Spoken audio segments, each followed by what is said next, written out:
الرجيم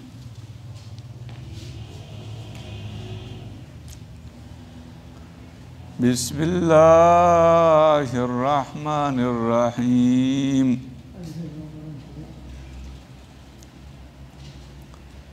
طاسين تلك آيات القرآن وكتاب مبين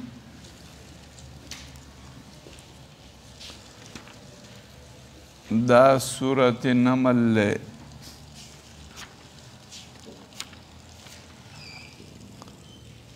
سورة نمل مکی پدے کے اختلاف دے چی دا سورة مکی دے و کا مدنی دے دی سورة تا سورة سلیمان اموئی د سورة نمل د سورة شعراء سره مناسبت داره چې دا سورت د سورة شعراء د پاره په منزله د تتمې ده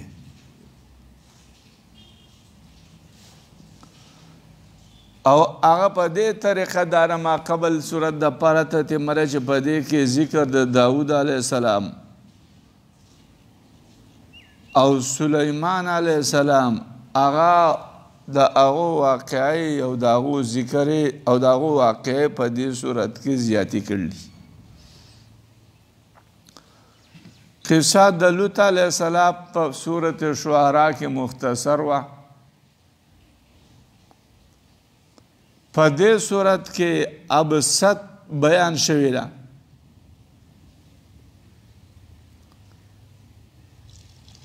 پا دوان سورتونا پا ذکر دا قرآن او پا دے چه دا قرآن ہدایت دے دا طرف دا اللہ ندے پا دے مشتمل دی پا دوان سورتونو کے رسول علیہ السلام تا تسلی دا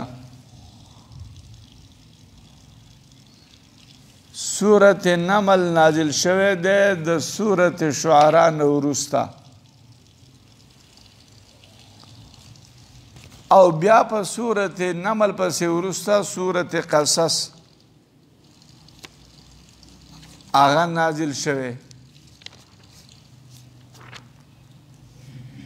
نو د دې وجې نه د دوانو سورتونو په مابین کې کمال ربط دی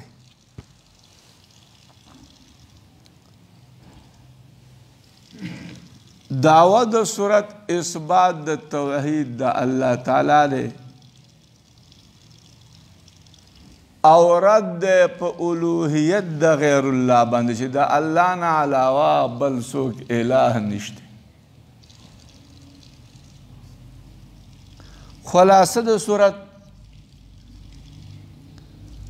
په دې کې اثبات د وحی ده رسالت ده او د دې وجه نه په دې کې قصص د بعض انبیاء ذکر کړل اثبات د توحید دی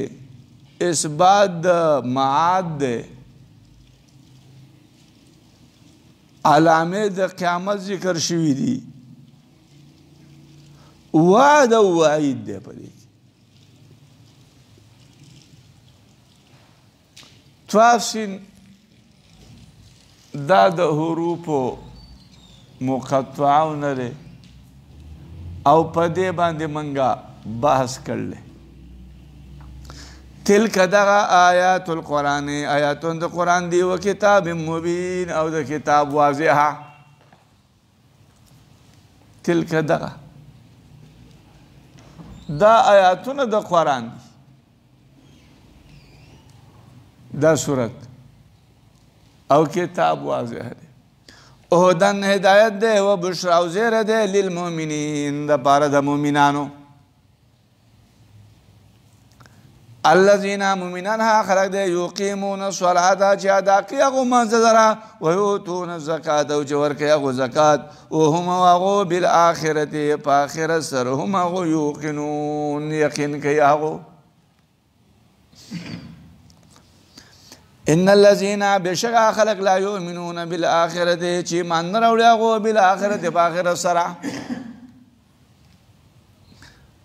زینا لهم خسته کړل منګ لهم د هغو دپاره اعمالهم عملونه د هغو په هم هغو یعمهون سرګردانه دي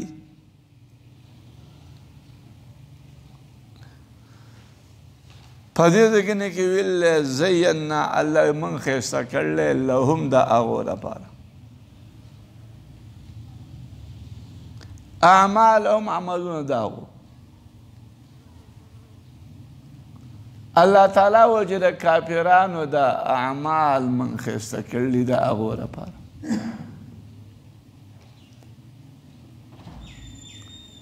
د دې نه معلومه شوه چې خالق د ټولو امورو الله دی که شر دی او که خیر دی په بعضې آیاتونو کې راځي زین لهم الشیطان اعمالهم خسته کړی دی شیطان هغو ته عملونه د دي دا شیطان یې د خسته کولو سبب دی دا شیطان ورته وسوسې ارتوي په وسوسو سره او هغه هیلې تدابیر هغه جوړول په هغه سره یې خسته کوي او مزین حقیقی الله تعالی دی نو په دې کې څه تضاد نشته اولئک دا خلق الذین ها خلق دی اولئک دا خلق دی لهم دا غره پر سوء العذاب ناکار عذاب دی وهم هغو په آخرت په آخرت کې هم هغو الاخسرون او هغو په آخرت کې هم هغو الاخسرون ډېر په خساره په نقصان کې دي وانک بشکه چې نبی لتلقى القرآن خامخا تا ته درکړی شوی قرآن من لدن د طرفه د حکیم ذات نه علیم چې عالم دی وانک دا کلام جمله مستأنفه ده راوړل شوې ده د پاره د بیان د شؤونو د قرآن او د په دې کې تصریح ده چې د نبی علیه الصلاة والسلام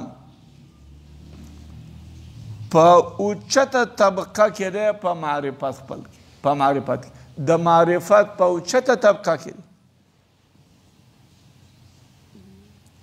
چې په معرفت خپل کې رسول علیه الصلاة والسلام په اوچته طبقه کې ځکه چې دا قرآن د طرفه د حکیم او علیم ذات د طرف نه هغه ته ورکړی شوی اس قال اوس چې قرآن څنګه رسول الله علیه السلام ته ورکړی شوی دی د طرفه د الله نه اوس په هغې دلیل دا دی چې دا د موسی علیه السلام واقع ذکر کوي رسول علیه السلام او دا د موسی علیه السلام واقع چې دا وایي نو دا خو په هغه وخت کې موجود نه و نه رسول علیه السلام د کاتبین څخه خلط شوی نه خط ویلی شو نو لہذا دا واقعه چې د موسی علیه السلام دا بیانوي نو د دې نه واضحه شوه چې دا د طرفه د الله نه ده الله رسول علیه السلام ته دا واقع او دا قرآن ورکړلی اس په هغه وخت کې قال موسی چې ویلو موسی علیه السلام لأهله خپل ته انی بېشکه چې ما آنستو نارا ما لیدلی دی ناره اور سآتیکم منها زردا چې زه به راتله وکړم تاسو ته منها د دې اور نه بې خبر سره او آتیکم یا به راتله وکړم د تاسو ته بشهاب په یوه سپر په یوه شغله قبس اخیستی شوي سره لعلکم شاید تاسو تستولون تاسو به تاوده شئ موسی علیه السلام آل خپل تداوي چې بېشکه ما لیدلی نه نارو دا موسی علیه السلام د مدین نه را روان دی زنانه ورسره او دا ځي راځي مصر ته انی بېشکه ما آنستو لیدلی و نارا اور او دا اور نه و بلکې دا تجلیات د الله او نور ساعت او شهاب په شغله قبس اخیستی شوی قبس صفت د پاره د شهاب دی یا ته بدل دی یا بشهاب قبس په اضافه سم راغلی نو په اضافه دا بیا اضافه بیانی دی ځکه چې شهاب عام دی فلما کله جاءها راغ موسی فلما کله جاءها راغ موسی علیه السلام دغه اور ته راغی نودي آواز ورته کړی شوی ان بورکه چې برکت نازل شوی دی په هغه چا باندې فی النار چې په اور کې دی او هغه څوک اولها چې چاپېره د دې اور نه دي وسبحان الله منزه دی الله هغه الله رب العالمین چې رب د مخلوقاتو دی ان بورکه چې برکت نازل شوی دی په هغه چا چې بلې اور کې دی په دې اور کې چې څوک دی په هغه برکت نازل شي او دا خو مارته چې اور نه خو په ځام د موسی علیه السلام چې دا فضام او د خیال د موسی علیه السلام کې دا اور نو په هغه باندې برکت نازل شوی ومن او هغه څوک حولها چې د دې اور د په دې اور کې موسی علیه السلام دی او هغه څوک چې چاپېره د دې اور نه دی چاپېره د اور نه ومن او هغه څوک حولها چې چاپېره د دې اور نه دی چاپېره د اور نه فرشتې دي په هغو باندې برکت دی یا ومن هغه څوک حولها چې چاپېره د دې اور نه د دې نه که به ځمکه ده او چې هغه ځمکه د شام ده په هغې باندې برکت نازل شوی یا موسی ای موسی انه بېشکه شان دا دی ان الله ز الله یم العزیز غالب یم الحکیم حکمت والا یم موسی علیه السلام ته چې کلیم الله وایي دا الله ورته اوس نبوت ورکوي مخامخ ورسره خبرې والقي ورته واسواق امسا خبره فلما کله رآها ولدا موسی علیه السلام همسا لرا تحت الزهر کدې او کانها گویا چې دغه همسا جان مارو والله ګرځېدلی موسی علیه السلام مدبرا شاره ګرځونکی ولم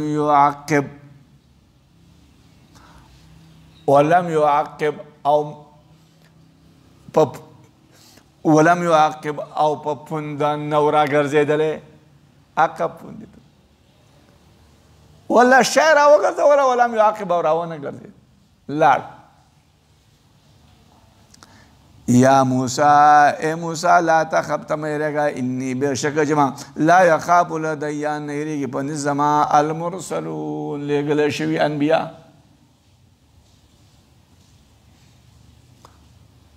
امر هغه لېږلی شوي چې انبیا دي هغه نه دي الا مگر من هغه څوک ظلمه چې ظلم یې کړلی ثم بدله بیا یې بدل کړلی حسنا حسن بعد سوء وروسته د بدۍ نه نو په انی الله بېشکه زه غفور عفو کوونکی ما رحیم مهربان یم الا لیکن هغه چا ظلمه چې ظلم کړلی استثناء منقطع ده نه یېرېږي په زبان د انبیا الا لیکن هغه څوک چې ظلم یې کړلی د باقي خلکو نه نو هغه چا چې هغه ظلم کړی دی له باقي خلکو نه بیا بدل کړی دی حسن بعد سوء د بدۍ نه وروسته حسن کړلی نو الله وایي چې بېشکه زه غفور رحیم الا په معنا د لاکن د استثناء منقطع ده او استثناء منقطع افضل ده چې دغه اختیار کړی شي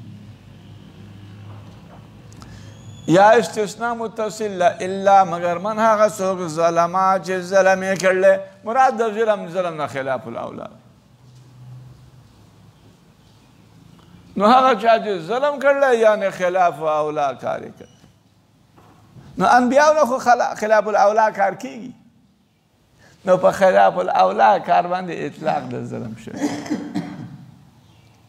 ثم پس بدل کړی دی حسنا نیکی بعد سوء ان ورسره بدی ابدي چې هغه خلاف الاولا کار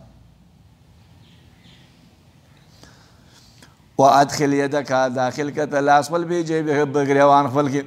تخرج راو بزی دالاس بیضاء روخانا من غیر سوء په غیر د څه بدی نه لاس داخل کا بګریوان خپل کې راو بزی بیضاء روخانا من غیر سوء په غیر د څه بدی سو بدی به پوری نه پلاس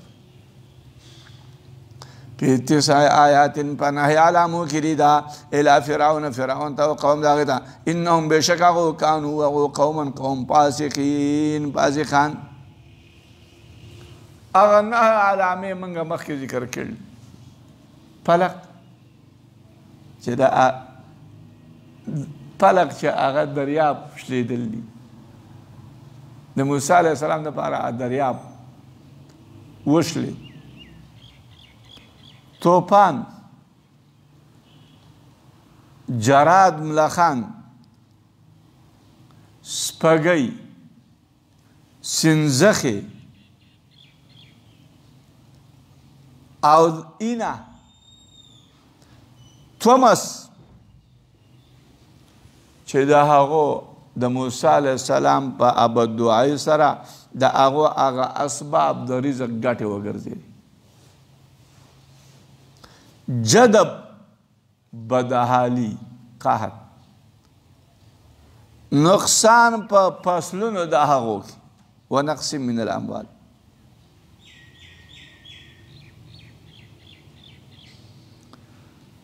لهذا دا علامې دي بعضې چا دا کار کړی دی چې امسا او لاس دای د نهو نشمیرلی نو هغو جدب او نقصان په فصلونو کې یو شمیرل بیا دغه یو علامه ده او بعض علماو به پلق نه دی شمیرلی ځکه چې دا پلق او دریاب ودرېدل دریاب جدا کېدل اوبه موسی علیه السلام لار ورکول لکه مخکې تیر شوي دي ځکه چې نبی موسی علیه السلام نه و لېږلی شوی په دې باندې فرعون فلما کله جاءتهم آیاتنا راغلی هغو ته آیاتنا دې فرعونیانو ته علامې زمونږ مبصرتن په حال لکون د دغه علامو کې چې روښانه وي واضح وي قالوا ویلو هغو هذا دا سحر دی مبین واضح هغو دا چې دا خو سحر دی واضح وجحدوا بها او انکار کړی هغو په دې سره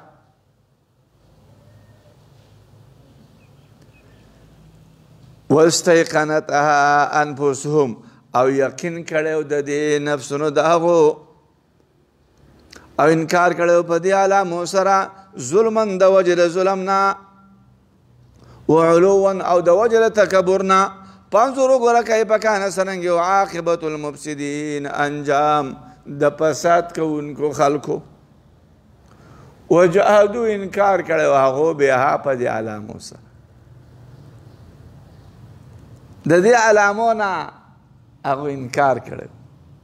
خو دا انکار یې په ظلم سره کړی و په تکبر سره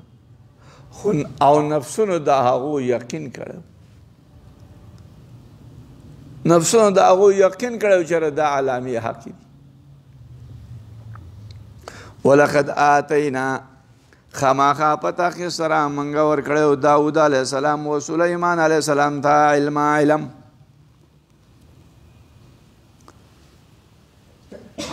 مخکنی آیاتونو کې ذکر شو چې وانک بېشکه ته چې ای نبي لتلقى القرآن تا ته خامخا تا ته درکړی شوی دی قرآن د طرفه د حکیم او عالم ذات د طرف اوس د دغه د تقریر او د وضاحت دپاره په دې ځایونه کې د داود علیه السلام او د سلیمان علیه السلام واقع ذکر چې دا د داود او د سلیمان علیه السلام واقع د څه ده چې دا د طرفه د الله نه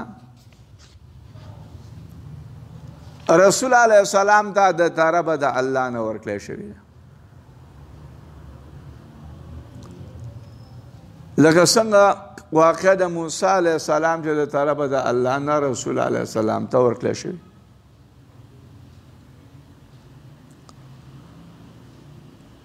د آیات نه معلومه شوه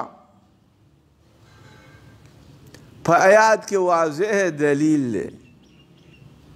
په فضیلت د علم او په شرافت د اهل العلم باندې وقالا ویلی هغو دوانو الحمدلله احمد دی الله لرا هغه الله فضلنا چې فضیلت راکړلی موږ لره علی کثیر په ډېر د بندگانو خپلونه هغه بندگان المؤمنین چې مؤمنان دي نو الحمدلله دا شکر استلی په علم باندې نو په شکر په نعمت د الله چې علم دی په دې باندې داود علیه السلام او سلیمان علیه السلام د الله شکر وباسي او بیا دا چې د وجه د علم نه فضلنا ویل چې موږ له الله فضیلت راکړلی نو دې دواړه له فضیلت د داود علیه السلام او سلیمان علیه السلام له الله په علم څه ورکړی نو د دې وجې نه چې دې دواړه له فضیلت په علم څه ورکړی شوی چې دې دواړه له فضیلت په علم څه ورکړی شوی ځکه د دې نه فضیلت د علم معلوم شو وورث سلیمان داود میراث وړی وه سلیمان علیه السلام د داود نه وقال ویلو سلیمان علیه السلام یا ایها الناس ای خلقو علمنا موږ ته تعلیم راکړی شوی دی منطق الطیر د خبرو د مرغانو و اوتینا او راکړی شوی دی موږ ته من کل شیء د هر قسم شي نه ان هذا بشک د الله هو خامخ دغه الفضل المبین فضیلت دی مبین واضحه فضل دی واضحه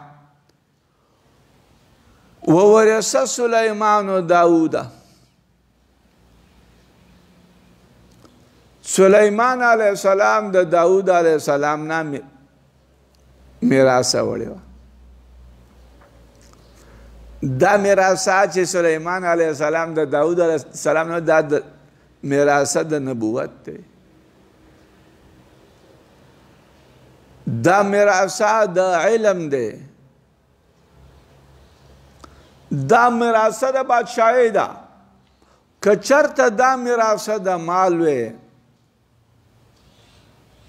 نو د داود علیه السلام خو نور هم ډېر زامنو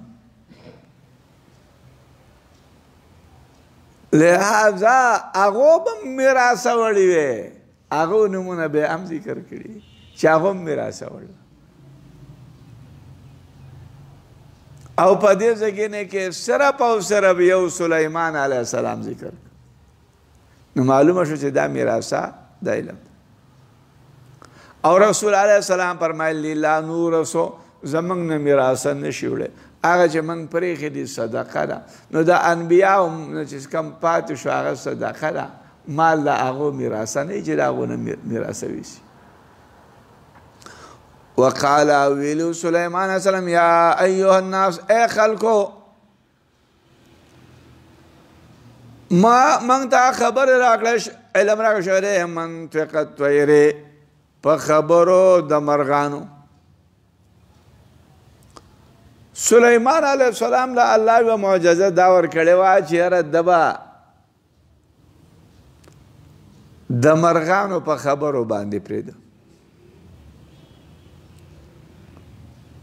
سلیمان علیه السلام یو پیر په بلبل باندې تیر شو چې په ونې کې سلیمان علیه السلام خپلو ملګرو ته وویل چې تاسو پوهېږئ چې دا څه وایي نو هغه ویل چې موږ پرې نه پوهېږو سلیمان علیه السلام وایي چې دا وایي چې اکلتو نسبت تمرتین فعلى الدنيا العفاء دا وایي چې ما خوړل نیمه کجوره نیمه میوه او په دنیا باندې العفاء یعنی دا دنیا العفاء عفا کېدل دي دا دنیا محوه کېدل دي ورانېدل دي پاختې یو پیر آواز وکړو پاخته چې آواز کوي نو هغه دا وایي لیست نه دی ذی خلق لم یخلقو لیت ذی خلق لم یخلقو کاش خاوند خلق نوی پیدا شوی تاوس چې آواز کوي نو هغه دا وایي کما تو دینو تو دانو تاوس دا آواز احد چې مولا چرګه ورته وایي هغه چې آواز کوي دا وایي استغفر الله یا مذنبون دا وایي ای ګناهګارانو بخښنه طلب کوي د الله نه توتی چې آواز وکړي نو هغه دا وایي کل حی میت و کل جدید بال هر ژوندی به مړ کېږي او هر جدید بال هغه به زړیږي سلیمان علیه السلام یو ورځ ناستو چې تیر شوی او په هغه باندې یو مارغه او راغی د سلیمان علیه السلام طواف کوي هغه مارغه وویل نو سلیمان علیه السلام ویل خپلو ملګرو ته چې دا مارغه راغی او ما ته ویل چې السلام علیکم ای بادشاه چې مسلط او نبی د پاره د بنی اسرائیل بېشک از ځم بچو خپل ته بیا به راشم تا ته دوباره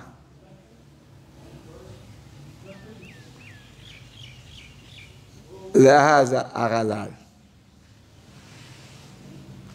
بیا لږ ساعت وروسته هغه مارغه راغی او بیا یې څه خبرې وکړې سلیمان علیه السلام ویل چې دا وایي چې السلام علیکم ای بادشاه مسلطه که ستا خوښه وي نو ته ماته اجازت وکړه د دې لپاره چې زه څه کسب وکړم په بچو خپلو باندې چې ماړه شي بیا به زه تا ته راشم نو ته وکړه به ما باندې هغه کار چې ستا کوم څه خوښ وي هغه را باندې وکړه احد یو فیر آواز وکړو نو سلیمان علیه السلام ویل چې دا وایي لا يرحم لا يرحم هغه څوک چې رحم نه کوي په هغه باندې رحم نشي کولی کوتره دا وایي سبحان ربی الاعلی عدد ما فی سماواته و ارضه.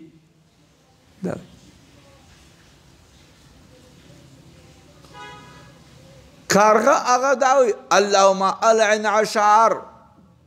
الا لعنت ولېږي په ټیکسونو په جبر او ظلم سره په ټیکس اصولولو باندې.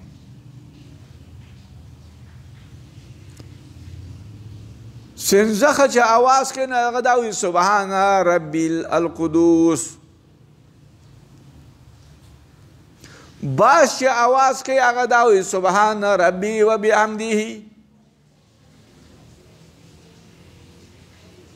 نو سلیمان علیه السلام د دې ټولو په خبرو باندې پوهېده. وحشر او راجمع کړی شوي لسلیمان د پاره د سلیمان جنودو لښکرې د هغه من الجن د پیریانو نه والانس د مرغانو نه د انسانانو نه او د مرغانو نه فهم نه هغوی یوزعون ودرولی شوي. سلیمان علیه السلام موږ خو ویلي چې د سلیمان علیه السلام د پاره به 3 لکه کرسی دا په تخت باندې ولګولی شو. لہذا مومنان د انسانانو دا به هغه ته نږدې کېناست. سلیمان صاحب او مومنان د جنیات به د ده نه وروسته کېناست. بیا به سلیمان د هغو نه وروسته کېناست بیا به سلیمان علیه السلام امر وکړو په مرغانو باندې هغه به په دې باندې راپاسه سوری کړی. بیا به سلیمان علیه السلام امر وکړ په تخت سره. لہذا بیا به امر وکړ هوا ته نو هوا به د سلیمان علیه السلام هغه تخت بار کړ. نو دیو به تله دا تخت به روانو او دا به داسې نرم باندې روانو که چېرته څه خوشه د بوټي څه وږې په هغه باندې به هم ورغی نو هغه به یې نه خوځاوه داسې به روان. حتی تر دې حده پورې اذا کله اتو راغلي وو هغو علی واد النمل په کنده د میږو باندې. قالت نملتون ویلی یو میږی یا ایها النمل ای میږو ادخلوا ننوځئ مساکنکم سوراخ غارونو خپلو ته. لا یأتمنکم سلیمانو چې خړمچ نه کړي تاسو لره سلیمان و جنوده او لښکر د هغه وهم او هغو لا یشعرون هغو به نه پوهېږي. فتبسما نو خندلی سلیمان علیه السلام ضاحکا خندونکی من قولها د قول هغې نه. او ویلی ربی ای رب زما اوزعنی توفیق راکې ما لره ان اشکر نعمتک چې زه شکر ادا کړم د نعمت ستا التي هغه نعمت انعمت علیه چې تا انعام کړلی به ما باندې وعلی والدی او به مور او پلار ما باندې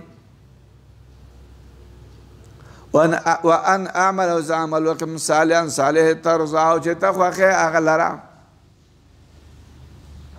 وادخلني او ته داخل کې ما لره برحمتک په رحمت خپل سره په بندګانو خپلو کې هغه بندګان الصالحین چې صالحان دي.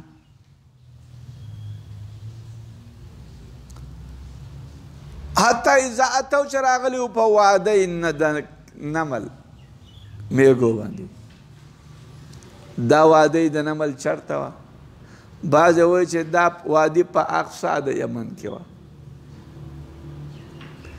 بعض علما ذکر کوي چې دا په ځمکې د شام کې وه.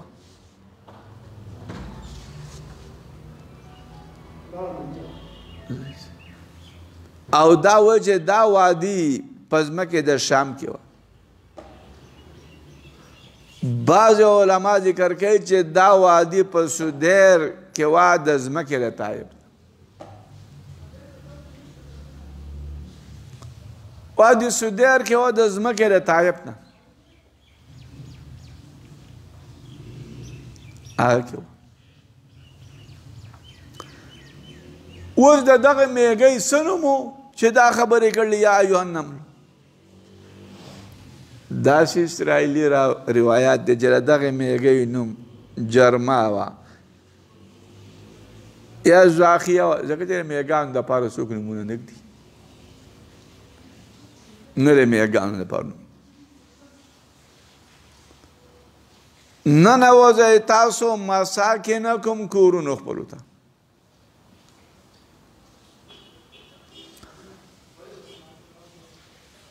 اوس سلیمان علیه السلام د دې نه په 3 میله فاصله باندې و او سلیمان علیه السلام د دې میږی دا خبره واورېده نو اول تبسم وکړه بیا یې وخندل د قول د هغې نه په 3 میله فاصله باندې سلیمان علیه السلام د دې میږی دا خبره اورېدلې وه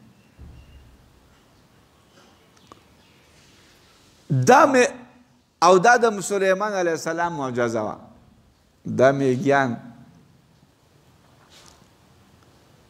دام ډېر محنتي دی دا میږی دا د جمع دپاره په اوړي کې خوراک جمع کوي او تاسو ګورئ یو وړوکی میږی به یې دانه بیا روانه کړي اوزي به دا د محنت علامه ده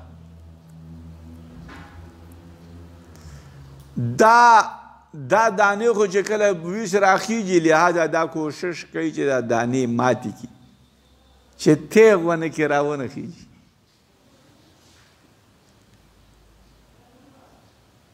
دا داسې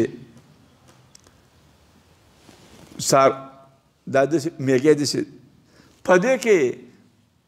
قوت شامه د دې ډېر تیز دی د دې وجې نه دې میږي په بي سره معلومه کړه چې سلیمان علیه السلام د هغه لښکر را روان دی چې خړمي چمنه کړي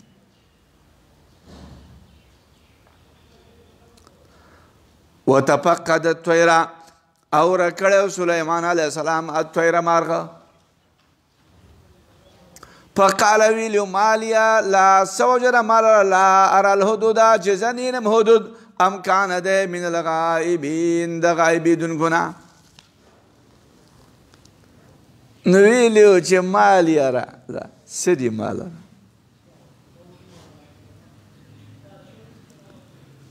لا ارى له زنینم حدود ګوره مالیا وایي چې سوی زنینم مولا چرګک مال یا سدي مال را خپل ځان یې ووایه چې مال څه مطلب دا و چې د پاسه د مرغانو کې د مولا چرګک ځای خالي و نو په سلیمان علیه السلام باندې د هغه په تخت باندې د هغه نه رڼا او نور راغی نو ده ویل چې ما له څه وجه ده چې زه هدهد نینم دا ځکه ویل چې چېرته زما مرتبه کمه شوې زمانه څه خطا شوې ده څه وجه ده چې هغه زمانه دغه نعمت الله تعالی درکړ او زه نینم یا هغه د غایبېدونکي نه دی بیا یې ویل لأعذبنه خامخا زه به عذاب ورکړم هغه لره عذابا شدیدا عذاب سخت او یا به زه ذبح کړم هغه لره او یا به پیش کړي هغه ماته بسلطان مبین دلیل واضحه چې هغه به ماته دلیل واضحه پیش کړي نه هغه به موږ ته دلیل واضحه پیش کړي یا به زه عذاب ورکړم یا به هغه لره ذبح کړم دا مطلب د دې نه معلومه شوه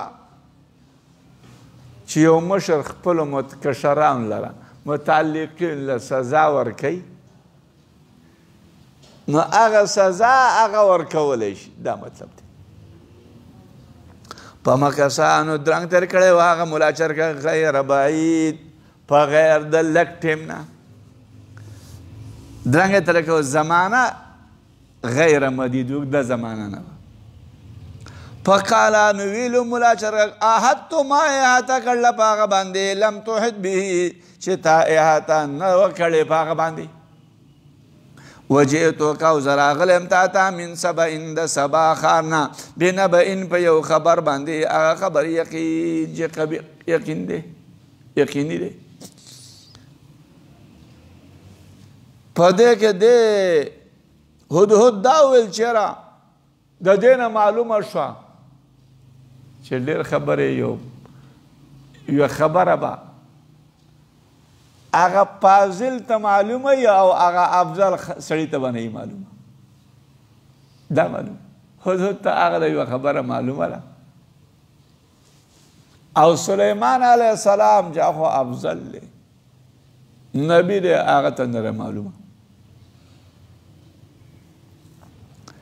انی بېشکه زه چې ما هدهد وایي وجدتو ما موندلې وه امرأة یوه زنانه تملکهم چې دا زنانه مالک وله دغه خلکو و اوتیت او ورکړی شوی دغه ښځې ته من کل شی د هر شي نه ولها او د هغې دپاره عرش عظیم عرش لوی وجدتها ما موندلې وه دغه ښځه را وقومه او قوم د دې سره یسجدون للشمس چې هغو سجده کوي للشمس نور ته من دون الله ما سوا د الله نه وزین لهم الشیطان وخیسته کړی و هغو د شیطان اعمالهم عملونه د هغو فصدهم نو شیطان منې کړي و هغو د عن السبیل د سمې لار نه فهم هغو لا یهتدون لار نه مومي هغو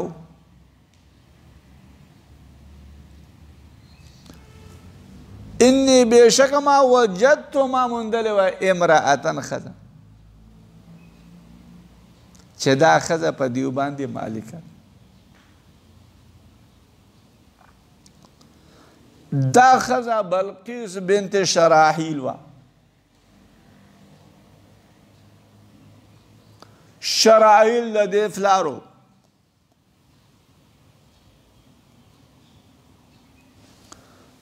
بعض علما ذکر کوي چې د دې شراحیل چې نکاح کړی نو دې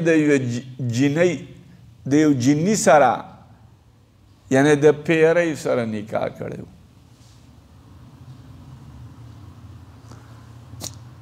نو هغه پیرۍ سره چې د نکاح کړی د شراحیل نو د هغې نه دا زنانه بلقیس پیدا شوی بعض علما دا وایي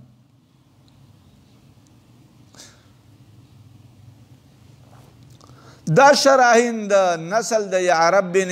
قحطان نو یا د توبا حمیر د نسل نو او د شراحیل چې دا نکاح کړی دی اوس په دې ځینې کې اشکال دا دی چې د پیرۍ سره نکاح کیږي که نه کیږي د پیریانو سره اصل کې د جنیاتو سره نکاح کول ممکن دي ځکه چې هغه خپل د انسان دپاره ځکه چې هغه خپل شکل د انسان په شکل کې جوړه کولی شي د انسان په شکل کې تاله راتلی شي خو امام مالک با د دې نه خلک منې کول او وجه دا وه امام مالک به دا ویل چېرې زنانه سبا له به یو سانه بدکاري کوي زنا به کوي او هغه به دا وایي چېرې ما د جني سره نکاح کړلی نو لحاظه په دې باندې به لار د بدکارۍ دپاره کولاو شي نو د دې وجې نه امام مالک به د دې نه منع کوله خلک به یې منع کول و اوتیت او ورکړی شوی دې ځان ته د هر قسم شي نه او د هغې دپاره عرش عظیم عظیم د دې عرش 10 غزه طول او 10 غزه عرض 30 ذراعا في 30 ذراعا او اوږدوالی د دې اسمان ته اوږدوالی دا هم 10 غزه. بعض علما ذکر کوي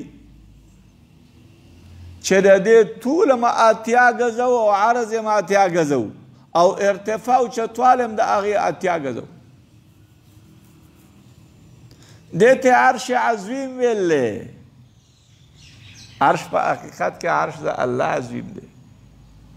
عرش عظیم صفت د پاره د عرش چې راغلی هغه عرش د الله دی. نو د الله د عرش او د عرش د دې زنانه په مابین کې خو د ځمکې او د اسمان فرق د هغې فرق دومره تفاوت دی چې د هغې څه انتها نشته.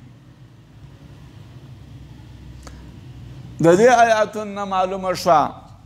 چې هدهد هم هغه د اقرار وکړ د وحدانیت د الله او هدهد هم دغه زنانه بلقیس دا په دې ملامته کوي د دې قوم چېرې دوی د الله عبادت نه کوي او عبادت مرلله کوي. الله یسجدو لله ولې سجده نه کوي هغه لله الله لره الذي هغه تعالی یخرج الخبأ چې راایستلی دی هغه الخبأ پټ شی په اسمانونو او په ځمکې او پیژني هغه چې تاسو پټوئ او ما هغه تعلنون چې تاسو ظاهروئ. الله ولا تعالی لا اله نشته لایق د عبادت الا هو مگر یو الله دی رب العرش العظیم رب دی د عرش العظیم لوی. ان التم عرش عظیمو دلتم رب العرش عظیم الله رب العرش عظیم الله. خو د دواړو په منځ کې صرف الفاظ یو شان دي په حقایق او ماهیت کې خو ډېر فرق. قال ویلیو سلیمان سلام سننظرو زرد چون به وګورو اصدقتا چې ته رښتیا وې ام کنت یعیت من الکاذبین د دروغ ویونکو نه.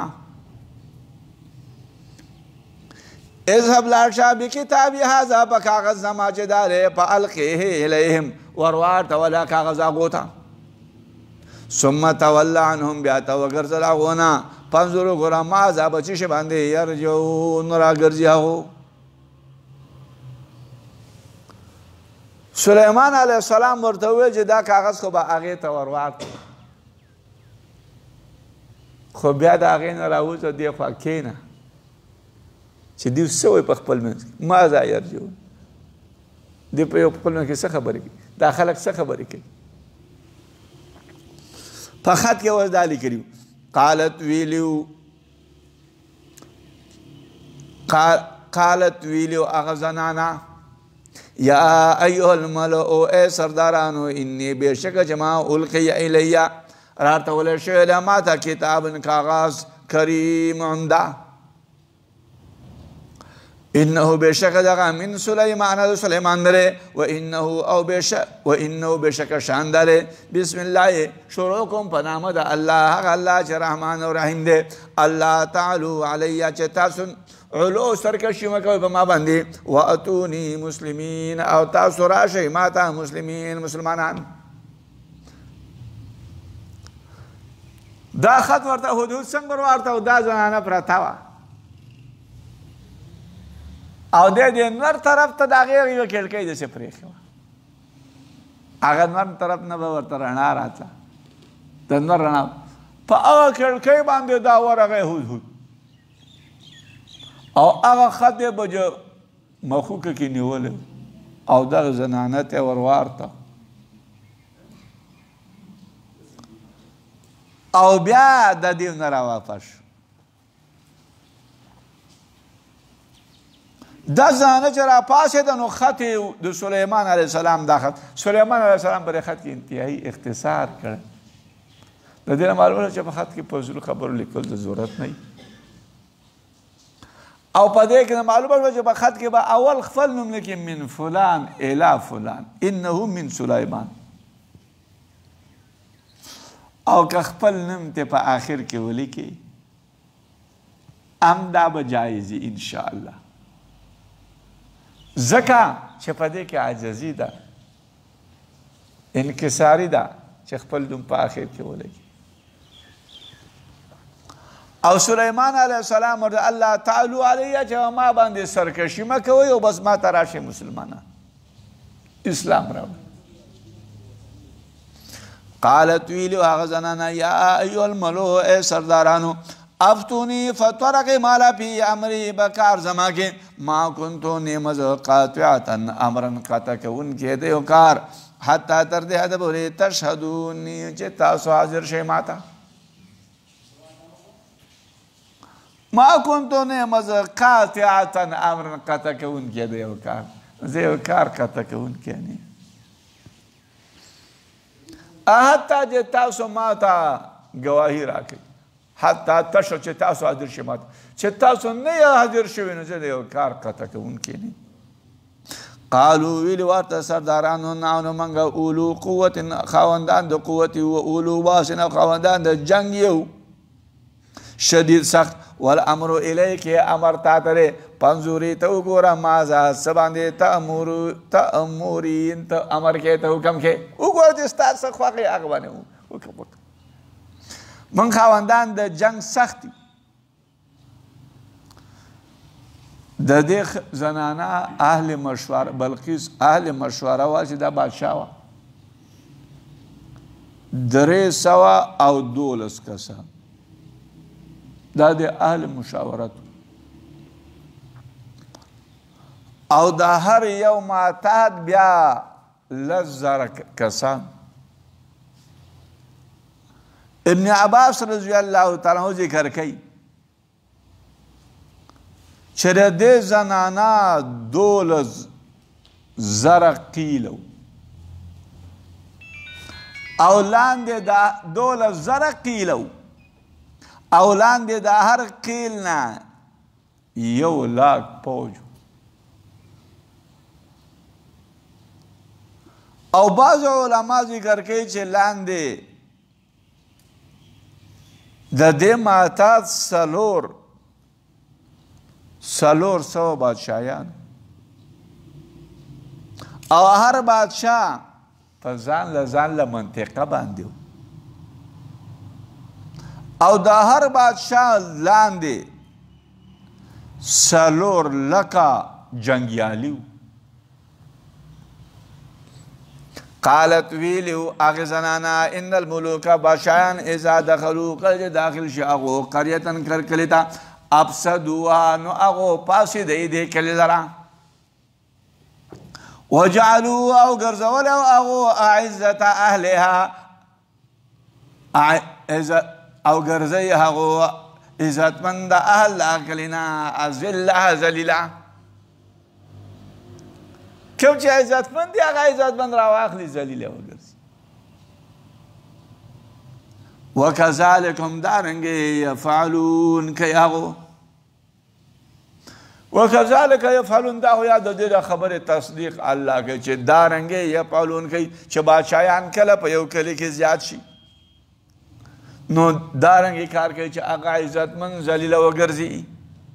کله په دیو باندې فاسد کي یا کذالک یفعلون دا د دې کلام د دې نه دی د دې بلقیس نه دی د خپل مخکینی کلام د تاکید دپاره راوړی یا وکذالک یفعلون دا د سلیمان علیه السلام د طرف نه دی او هغه څوک د سلیمان علیه السلام څه ورسو نو دا بیا تاکید شو تاکید نشو دې زنانه ویلي هو انی بېشکه زه مرسلة لیږونکې ما الیهم هغو ته بهدیة په هدیې سره فناظرة کتونکې ما بما په څه باندې یرجع المرسلون کتونکې ما په چې په څه باندې به راوګرځي المرسلون هغه لېږلی شوي خلک د زنانه هوښیاره وه دې وکتل چېرې زه د هغې تا سلیمان علیه السلام هغو ته زه یوه هدیه لیږم که چېرته دې دا هدیه قبوله کړه نو پوه شوه چې دا خو د عام بادشاهانو به شانته بادشاه دی او که هدیه قبوله نه کړه نو دا بیا نبي په هدیه کې لېږلي وو اشراف د قوم د هغې نه خلک لېږلی او یو اشرف سړی پکې لېږلی غوره چې هغې ته منذر بن عمر وایي او د دغه منذر بن عمر سره یې زم کړي نور سړي زرای عقل والا هدیه چې لیکلې وه نو سل غلامان سل انځې او د دوی په لباس کې علما ذکر کوي چې مخالفت شوی نرو ته د زنانو جامې اغوستي و نارینهو ته او د زنانو ته د نرو او دې غلامانو ته ویلي چې ستاسو کله سلیمان در څه خبرې کولې نو تاسو ورسره خبرې کوئ په داسې خبرو سره چې په هغې کې مشابه د کلام د زنانو سره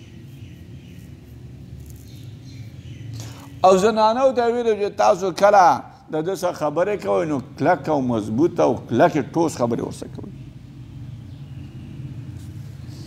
سلیمان علیه السلام د چې کله پته ولګېده چې یاره دا زنانه راځي نو سلیمان علیه السلام د خپل تخت د ځای نه واخله 9 پرسخه پورې دا لار او هر څه دا د سرو زرو او د سپینو زرو تختې لګولې وې 9 پرسخه څه لږ ځای نه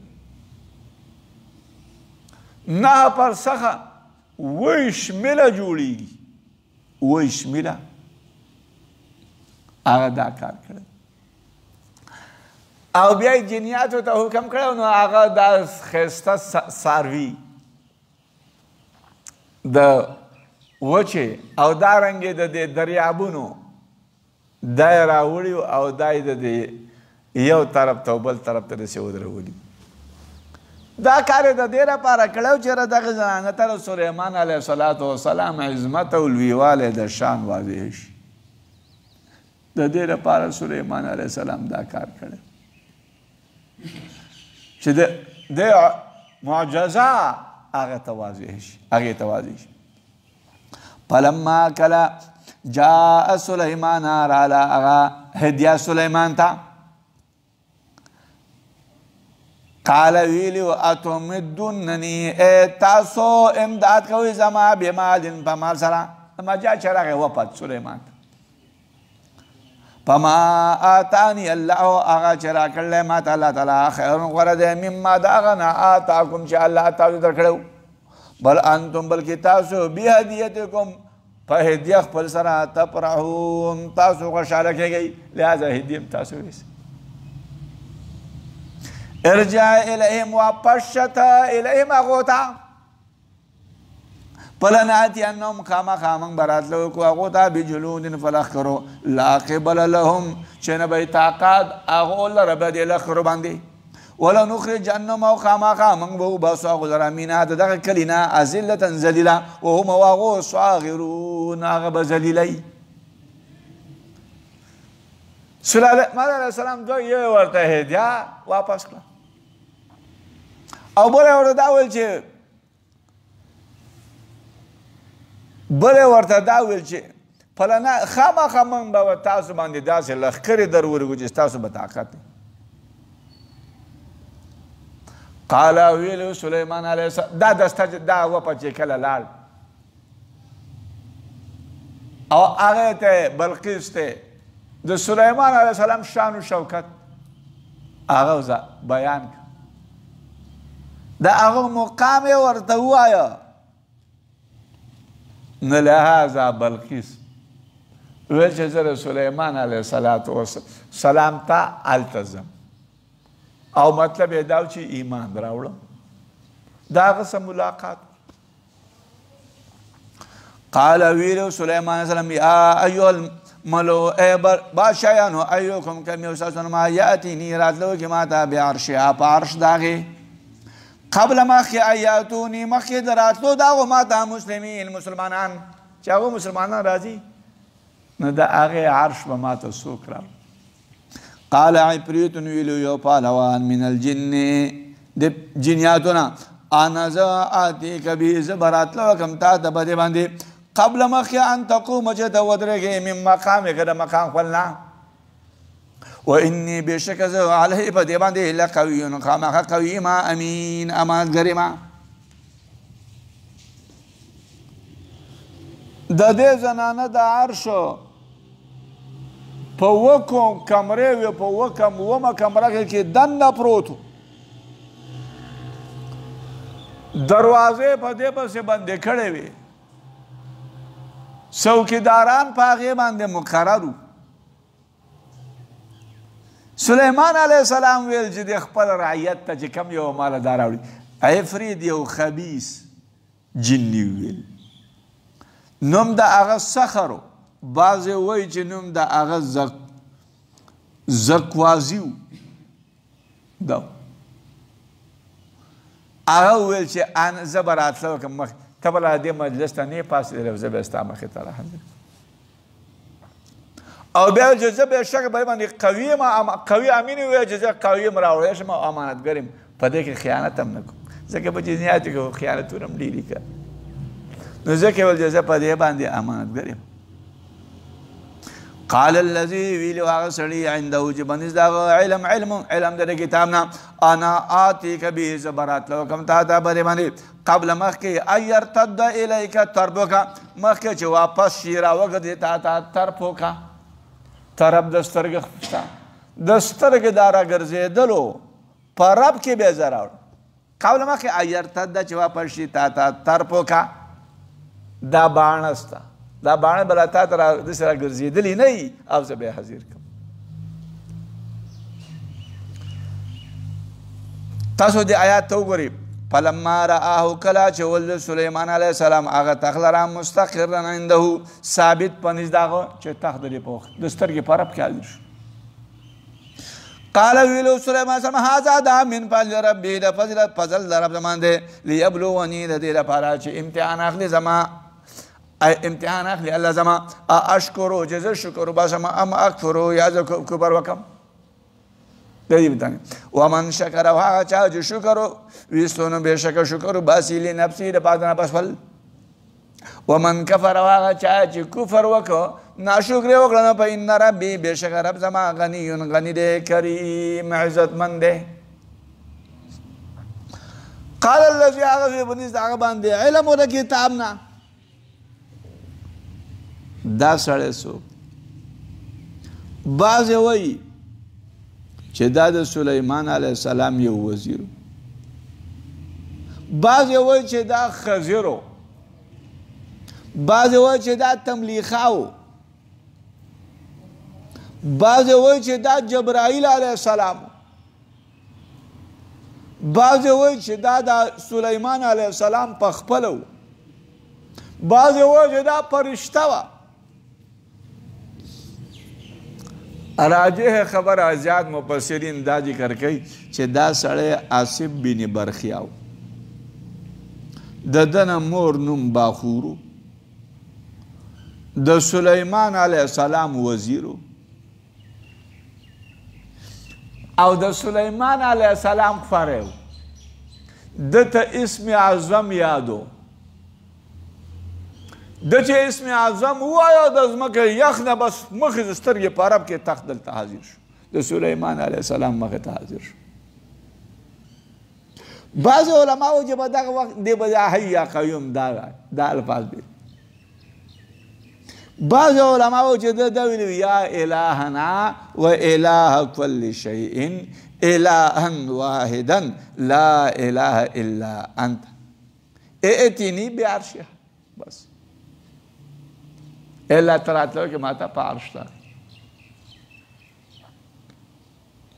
اشکال پا دے که داره چه پا دے که خود سلیمان علیه السلام بانده دا آغا وزیر فضیلت راوی چې سلیمان علیه السلام یو کار په خپله نشي کولی او د هغه وزیر یې کوي د سترګې په عرب کې تخ راځېرول او دا تخ یې د څومره لرې ځای نه راویسېره کړی سلیمان علیه السلام په دغه وخت کې په ځمکې د شام کې او دا تخ ورته د صنعا نه راحاضر شوی و او په مابین د شام او د صنعا او د معارب کې چې شام کې دی چې په مابین د شام او په مابین د معارب کې چې محل د عرش دی مسافت د 2 میاشتو د 2 میاشتو مسافت سره دا راحاضر شو د سترګې په عرب بعض علما ذکر کوي چې سلیمان علیه السلام کې په صنعا کې و نو مسافت بیا په مابین د محل د معارب او د صنعا کې په مثل د 3 ورځو د 3 ورځو په مسافت باندې یو شی هغه د سترګې په عرب کې دته راحاضر شو نو دې باندې خو فضیلت د هغه فضیلت د هغه امتی راغی په سلیمان علیه السلام موږ چې فضیلت نشته ولیکي یا خو دا کار سلیمان علیه السلام په خپله کړلی لکه ما تاسو ته ویل یا دا کار د دې وجې نه شوی دی یا دا کار سلیمان علیه السلام د د امتی چې دا کار کړی دی نو دا د دې سلیمان علیه السلام مرتبه او مقام د دې نه واضح شو چې د دې یو امتی چې د اتباع کوي د هغه دا مقام دی نو د سلیمان علیه السلام مقام به څومره نو دې حقیت فوقیت افضلیت د سلیمان علیه السلام واضح شو قال ویلو سلیمان نکرو لها عرشها تاسو بدل کې دی لره عرشها عرش د دې ننظرو چې موږ وګورو اتهدیا چې دا زنانا پیږي ام تکونو یادا من الذین دا کسان لا یهتدون چې نه پیږي هغو سلیمان علیه السلام دې په دې عرش کې تبدیلی وکړي څه تختې تیاره دو بدل کړي او دا د دې لپاره چې سلیمان علیه السلام د دې امتحان اخلي چېرې دې کې پوهه څه شته په دې زنانه کې که نشته پی که نه پی نو د دې دپاره به کې تبدیلي کوي اوس به اعتراض واردېږي چې به پردي مال راوړل او په هغه کې تبدیلي کول دا جایز خو نه ده موږ وایو دا ټول په اذن د الله لہذا په الله په اذن و به هغې باندې څه اعتراض نه دی پکار فلما کله جاء چې راله زنانه نو قیله ویلی شوي هغې ته آها کذا دارنګې عرشو کې عرش تارې دا ستا عرش قالت ویلي هغې کانه ګویا چې هغه عرش اوهو هغه دا دی و اوتینا او راکړل شوی موږ ته علم من قبلها مخکې د دې نه وکننا و موږ مسلمین مسلمانان دا زنانه هم ډېره هوښیاره د داسې ونه چې دا عرش بعینه هغه عرش دی ځکه چې تبدیلي پکې شوی وه نو کانه یراه چې ګوه دا زما عرش او بیا ویل چې موږ ته بیا چې ورته ښه وکتل چې دا خو زما عرش دی او بلې کې تبدیلي شوې ده نو ورله شوی چې موږ ته علم راکړل شوی مخکې له دې نه د دې نه موږ ته مخکې علم راکړل شوی ستا په نبوت او ستا په رسالت موږ ته علم راکړل شوی او موږ مسلمانان رالو وصدع منې کړې وه دې زنان لره هغه چې عبادت یې کوه من دون الله ما سوا د الله نه منې کړې وه دې لره ما هغه شي بوتان چې عبادت یې کوه دی ما سوا د الله چې عبادت کوه هغه منې کړې وه انها بېشکه دا ځان کانت وه من قوم د قوم نه قوم کافرین چې کافرانو قیل لها ویل شوی دې ښځې ته ادخلي الصرح ننوځه ماڼۍ ته فلما رأته کله چې دې زنانه ولده هغې لره څه شی ولده ماڼۍ ولده حسبته نو فلما کله چې ولده زنانه دې لره حسبته نو ګمانې کړی په هغې باندې لجتن د چپې وکشفت عن ساقیها او بربند کړی وي هغه زنانه عن ساقیها د پنډو خپلې نه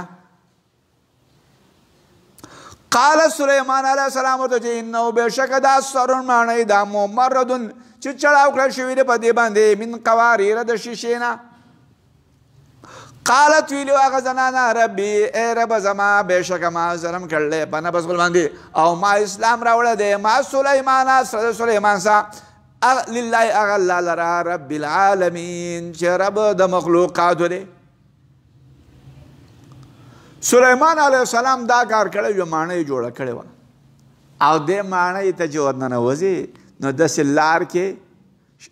لاندې اوبه وې د پاسه پې شیشه لګولې داسې شیشې به چړاو کړی و چې دا چا نه پېژانده چې دا شیشه ده. نو سلیمان او په دغه کې میان دا به کې به کې نو دا زنانه چې روانه شوه دې پنډۍ پنسې راوچته کړي چېره دا دغه دی دا اوبه دي. دا کار سلیمان علیه السلام ولې کړی و؟ د دې لپاره چې د دې استعظام زیات شي دې ځان ته تحقیق د نبوت وشي چې زه نبي یم دې ته ثبات په دین باندې راشي. د دې لپاره سلیمان علیه السلام دا کار کړی او اسرائیلي روایات خدا دی چېرې دا کار یې د دې لپاره کړی و چې سلیمان علیه السلام ته جنیات ویلو چې د دې په پنډو باندې یختري او د هغو مقصد دا و چېرې د دې زنانه که سلیمان علیه السلام نکاح وکړي او د دې نه بچي پیدا شي نو موږ به بیا عمر بر د هغو غلامان نو د دې وجې نه جنیات ورته نو سلیمان علیه السلام دا طریقه وکړه چې د هغې دا پنډۍ هغه ویني او دا کتل چې یو څوک د یو چا سره ځان سره د نکاح کولو اراده ولري نو هغې ته خو کتل جایز دی. خو بهرحال دا یو اسرائیلي روایت دی. دا زنانه خوش قسمته په دې وه چې اسلام یې راوړ چې اسلمت مع سلیمان. بس اوس د دې نه اخوا چې سلیمان علیه السلام د دې سره نکاح کړی دی که نه دی کړی لہذا په دې کې نو اوس قرآن ساکت دی احادیث دي ساکت دي نو چې د قرآن او د احادیثو نه یوه خبره نه معلوم په هغه کې به انسان څه خبره وکړي. البته امام شعبي ذکر کوي چې خلکو د قبیلې حمیر نه یوه مقبره د باچایانو وه هغه یې کنسته نو په دغه کې یو قبر بیا مونتی و چې په هغې کې یوه زنانه پکې وه او په هغې باندې زیورات و سره زر دا پکې او په نس د سر د دې ښځې باندې یوه تختۍ وه په هغه کې دا لیکلي اوس دا شعر پکې لیکلی لتعلموا انی تلک التي قد كنت ادعي الدهر ببلقیسا چې تاسو معلومه کړئ ای خلکو زه زنانه هغه یم چې مال را طلب کړی شوی و قد كنت ادعي چې مال راته دار یو زمانه ماته بلقیس وي چې ماته به یو زمانه بلقیس وایي زه هغه زنانه بعلی سلیمان النبی الذي خاوز زما سلیمان نبی دی هغه قد کان علی تورات دریسا چې هغه تورات لره درس کوونکی دریس چې تورات نو دغه نه علما استدلال کوي چې دی په خپله په دغه کې چې بعلی زما خاوند سلیمان او دا تختې د دې سر ته پرته وه ولقد ارسلنا خامخا په تحقیق سره لیږلي وو موږ الی سلیمان سلام ته اخاهم ورور نسبي دا و صالح علیه السلام ان اعبدوا الله چې عبادت کوئ تاسو د الله فاذا امن الناس هغو فریقان دوه فریقونه یختصمون چې جګړې کولې هغو خلق دوه فریق قال ویلو صالح علیہ السلام یا قوم ای زما قوم لما تستعجلون بالسیئات ولې تاسو په جلدۍ سے طرف کوئ بالسیئات بدی قبل الحسنات مخکې د نیکۍ نه لولا تستغفرون الله ولې تاسو بخښنه طلب کوئ د الله نه لعلکم شاید تاسو ترحمون به تاسو باندې به رحم وکړی شي قالو ویلو هغو طیرنا بکا منگ بدپالینو شو بتا باندې و بمن او پا آغا چا ماک چې سره ستا سره قالا ویلو صالح علیہ السلام طائرکم عند اللہ بدپالی ستاسو عند اللہ پنزد اللہ را بل انتم بلکہ تاسو قوم جو قوم یو تفتنون چه تاسو لا پا فتنہ کے مبتلا کولشی تاسو فتنہ کے تاسو لرا مبتلا کلشوی وکانا پی المدینتی او پخار کے تیسط رہد نہا افراد نہا اشخاص یفسدون فساد بکو اغو کاو پی الارض پس من کے ولا یسلحون او اصلاح بنک ولا اغو قالو ویلو اغو تقاسمو تاسو قسمون اقرئی باللہ پا اللہ باندے لنو بیتنہو چه خاما خامنگ بدش پی حملہ کو پا صالح باندے او پا آل لدے باندے ثم لنقولو لن بیا با خاما خامنگ وایو لی ولی ولید صالح تا ما شهدنا چمنگ نو حاضر شوی مالک اهلی حلاکت دا اهل دا دیتا او بیشک منگل صادقون خام خارشن کیو راحت دا ترهید نرے راحت ترهید دیتا وی چه غاٹا نونی خوری او زیاد خوراک کئی مراد دا دینا نہ افراد دی یا نفسون دی اور راحت دا اس میں جمع دا پر دا تقلیل دا دے نہ کسانو قسمون او خوارو پا اللہ چه خاما خامنگ با پا سلیمان علیہ السلام او دا آغا پا اہل باندے منگا حملہ وکو پا آغا پا اہل بیا به موږ د هغه ولي ته وایو چې موږ نیو حاضر شوي موږ د هلاکت د دې ته نه حاضر شي او موږ رښتوني کړو ومکرو تدبیر کړی هغو مکره په تدبیر سره ومکرنا او موږ هم تدبیر کړی مکره په تدبیر سره وهم هغو لا یشعرون نفیدو هغو اوس هغو دا تدبیر وکړو دي اوس د شپې راغله دا قوم د صالح علیه السلام تورې ایستلي دي او د صالح علیہ السلام کور تراله خواف شاته راله الله تعالی فرشتے لے گلے وی چې د صالح علیہ السلام کور ډک کړو هغه فرشتو دغلا په ګټو باندې وست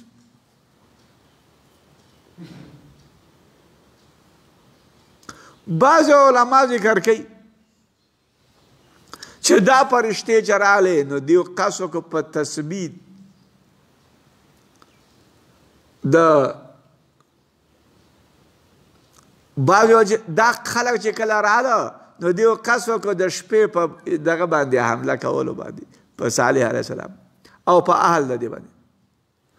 نو الله تعالی د دغه خبر صالح علیه السلام ته ورک صالح علیه السلام د دیو نه راووت دیو نه بیا دغه خلق الله تعالی په چغه باندې هلاک او دا وا دغه ورځ د اتوار ورځ د اتوار پنځور وګوره کیف کان څرنګه و عاقبت امر مکرم انجام د تدبیر داغو ادنا بشک الله منګه دمر دا او منګه هلاک کړي واغو لرا وقوم دا لرا اجمعین ټول لرا پتل کا دغه بيوتهم کورون دي خاویتن خالی بما باندې ظلم او جرم کړه ان فی ذلک بشک بدکه لآیاتن بدکه خامخ علامی دی لقوم ان پاردا قوم یعلمون جبیگو او دا کورونه په وادي القرا کې دا کورونه په مابین د مدینه او د شام کې وانجینا او خلاص کړیو موږ هغه کسان امنو چې ایمان راغله وکانو هغو یتقون متقیان هغو یریدل هغه د الله نه ولوط نو موږ لوط علیه السلام لېږلی اس قال په هغه وخت کې چې ویلو هغه قوم فلته اتأتون الفاحشة تاسو راځئ بآیت وانتم او تاسو تبصرون تاسو اینې ګورئ انکم بشک تاسو لتاتون الرجال خامخ تاسو راځئ سړو ته شهوة بشهوت سره من دون النساء ما سوا د زنانونه بل انتم بلکې تاسو قوم تجهلون چې تاسو جاهلان یئ فما كان جواب قومه نو جواب د قوم د الا مگر دا وان قالوا چې ویل وغو اخرجوا وباسي تاسو آل لوط من قريتكم د کلفلنا انهم بشکاغو اناس خلق د یتطهرو چې پاکي حاصلې هغه چې پاکي حاصلې هغه فانجيناه الله اخلاص کړو منګه لوط عليه السلام درو اهله اهل الا امراته مگر بي داخلرا قدرنا منګه تجويز کړو هغه زنانا من الغابرين د باقي باندې کېدونکو نه فعذاب کې وامطرنا من باران کړو په هغه باندې مطر باران د غټو په کړو او هغه واقع هم کې ذکر شوی را پس انا کار د مطر المنذرین باران دی رول شو خلقو چې په کوم خلقو باندې باران شوی هو ناکار د باران دی رول شو خلقو چې کوم خلک رول شو په هغه باندې باران شوی دا ناکار بارانو او هغه باران د غټو نو لهذا الله وجب دې باندې موږ باران د غټو کړ زبست الحمد لله